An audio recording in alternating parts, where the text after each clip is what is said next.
Hello there and welcome back to War Thunder. Today I want to have another look at ships. So there was a testing going on from the pre-closed beta on the weekend. Sadly I couldn't play it as much as I desired to do so, and in a nutshell the very first games that I had on Friday were just an utter disaster, a big mess, and I don't know what happened, but it was just absolute garbage. It was not that I, didn't have success or I didn't get kills.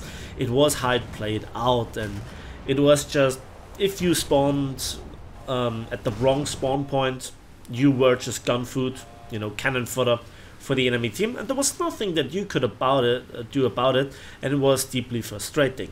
Now, in the background you can see playing the Asheville, which is the American, well, Corvette, relatively modern looking, and also I will later on show you a little bit of Albatros gameplay. And Germany and the Americans were the only two nations that were participating in this weekend's, well, testing. And there are some new features that Gaijin brought in. First of all, radar, both against ships and aircraft, and this is both good news and bad news. First of all, everybody should be aware how much I despise aircraft in tank RP, so you can imagine being very keen on delivering some pain to them back when I'm ships. And the easier it is, the better it is for me, because I think Gaijin overdoes it a little bit with aircraft and their impact in the gameplay. And well, they were constantly nerfed and constantly power creep, rightfully so, in tank RB, because it was just nonsense, that you get rocketed from a kilometer away in your mouse and just exploded. And so, yeah, against ships, especially with the rocket and bomb damage, they're a serious threat. And they're fast and so forth. So you can mark them with radar, like the radar SPA in tank RB, but also ships. And I'm not so quite sure about ships, especially when you can, mark them when they're behind islands. If you can see it right now, there is some gray corners floating in the air, and there is the enemy. I had him inside, and now I'm opening up with my 76mm autocannon that has a magazine of, I'm not quite sure, 13 rounds, 17 rounds, something like this. And I have the APHE shells loaded to get really into the guts of an enemy ship, especially when you face something bow on. You can then do much more damage than with the HE shells, which set the enemy on fire and are actually really painful for the crew. But also, if you then have to deal with a bow-on patrol ship, you have your sweetheart time taking them out with those, well, Corvettes. So the Asheville and the Albatros from the front are quite similar. Both rely on 76mm autocannons. However, I think the price for the better ship goes to the Albatros, thanks to the sheer firepower, the bigger magazine. It's just simply more useful. So that is the thing about those ships that makes them unique. The autocannons, they have fast turret traverse, but they are very easy to take out and to damage, as you might see just in a moment. And yeah, the Corvettes are actually, you can take them on very easily with a patrol boat. And well, who shoots first, who damages the enemies first in the gun? There you can see, that's it. One hit from a 40mm armor piercing round and my turret is taken out. However, the repair time varies between 5 and 15 seconds depending on the crew condition, and after that you are operational again, especially when you are down, for example with your magazine, and you have to reload. Even though the turret is damaged or taken out, you reload while it's taken down. So this is good for the gameplay. If this is realistic, it's down to the debate. So how do you take on an enemy ship in a 1 versus 1? You aim for the enemy gun, you take it out, and then you aim for the propulsion, so the turbines or the boilers, whatever is deep into the guts. Then you either try to M-rack the enemy ship, what I desperately try to do here, but again the aiming system is bad, and then you just park behind the enemy and just pummel it from the rear with some good old surprise armor-piercing action. And it takes a while, but eventually we have success, and yeah, the other Asheville didn't look too good. Even though he could repair the gun in time, he had no chance of taking us on. Those were some artillery splashes, and those are some serious big HE shells dropping into the ocean from, I think, a heavy cruiser barrage. 203mm HE shells. You could see it splashed my ship yellow for good. So again, we have Simpsons on board. So is this fun and engaging? I'm not quite sure, but it's an interesting class. First of all, they're fast, they're maneuverable, they pack some punch, and it's somewhat balanced against, for example, patrol boats. If the patrol boat ambushes you and it takes out your turret, there is not much that you can do.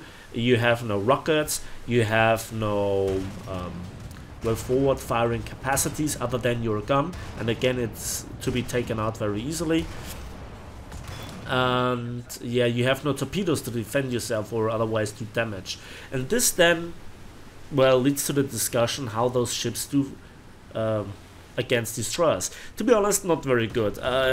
Even a Second World War destroyer takes you on with ease. If you come across a Fletcher or a Z-1936, you're toast. You're dead, because he just murders you. You have 76mm guns, he has 120, 128mm guns. And it doesn't really matter if he hits you with an APHE shell or with an HE shell, the damage that you receive is just absurd. And if he goes into full broadside mode, well, then you know why destroyers are called destroyers. They just wreck you, they just literally destroy you. And well, then it comes to the gameplay and my impressions from Friday. So I hopped into the match and it played on some smaller maps, for example like this, Fields of Ice. I'm not quite sure how the map is called, I lost track. But the fact is that it was not so much fun as I first encountered the enemies. I spawned on the wrong side. I was up against half of the enemy team. I was shot to pieces before I could do anything about it. And well, the enemy team just steamrolled us. There was no time to decapture the capture points. There was no time to do anything about the enemy ships. And then I respawned and I was immediately run over by some 3 or 4 enemy Corvettes. I immediately lost my spawn protection and just was shot to pieces within seconds. And at this stage of the battle, there was nothing that you could do. So the spawn protection was garbage. It happened to me 3 times in a row. The, well, queue times were long, 6 to 7 minutes. So you could imagine that my first impressions were not that nice. When it comes down to the actual gameplay, imagine a bigger map, a bit distressed, you know, then I could see the ships having some place. They're an intermediate class. I like the idea. How it actually will play out, regardless of the battle rating, we will see in the future. Maybe some other weapon systems come in. Maybe I have to get used to them a bit more. I mean, I didn't play them too much, but I see a potential there. It's now down to Gaijin to not ruin it. And now you can see the Albatros in the background, and this is the German Corvette. I just was destroyed very early on. I respawned, and you can see here faster rate of fire of 2 76mm autoguns, and so the enemy PT 810 had no chance. There is another enemy ship coming. I immediately destroyed the turret of the Asheville, and now I'm hammering him down. I'm struggling a little bit with the aim, with the convergence, so because the point of aim is in the middle of the ship and not the front, like with the Asheville, you have to really get the distance right. I think the aiming is still a bit of a problem, but that was fun. And you can see the shell type. I have no access to an APHE or armor piercing shell of any sort of designation. The enemy is already coming to our doorstep, and I immediately work over his turret and the rest of the ship.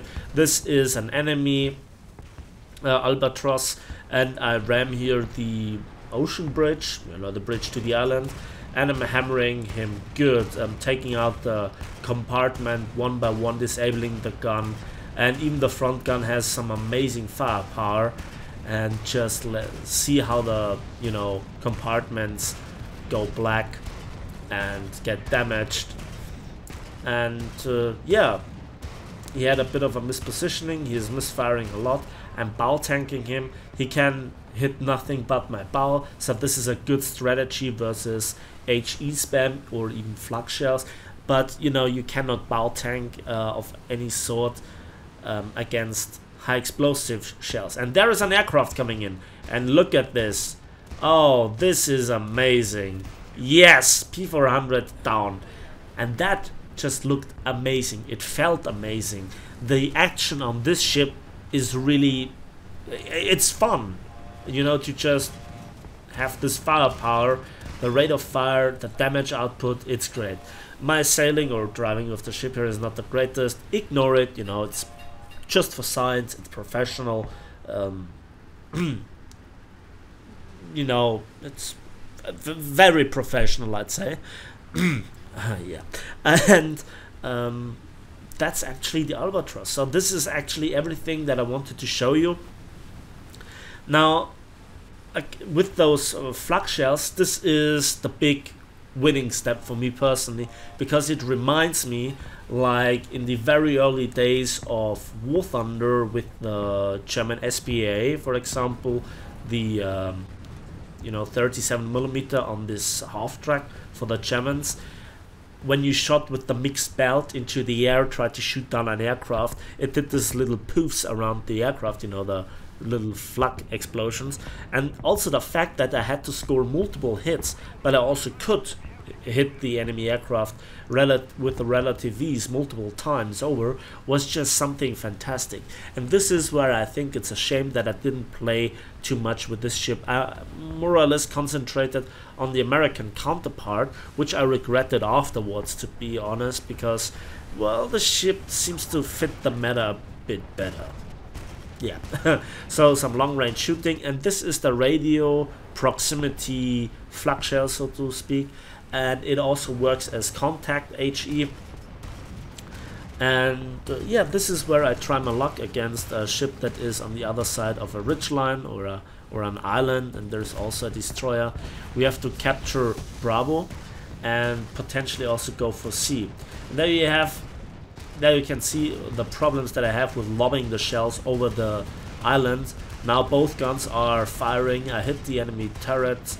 The front gun of the enemy's Asheville, and it's just, yeah, really difficult to lob their shells over the island.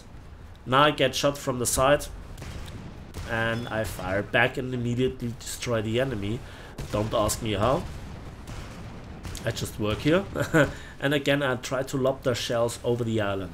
How big the magazines here are, I don't know, but they are so much bigger than the American counterparts, which also makes it then much more difficult to change the ammunition. Especially bow on patrol boats are not that easy to take down. If they bow tank, well, you have your damn sweetheart time actually lobbing their shells on the superstructure and trying to hit the side of the enemy. Now I get pummeled from all sides. One of the front turrets is out, the other one doesn't have the firing angle and is currently reloading, so I get shot to pieces. And this is then where the not so fun part comes in. And I think I stop it right there. I hope that the next weekend there is also some naval action going on. At least that's what I hope. And yeah, that's it for me today. So I hope you enjoyed the video. If so, please give it a like. Subscribe if you want to see more, and we'll see each other on the oceans, on the waves, in the skies, and on the battlefields of War Thunder.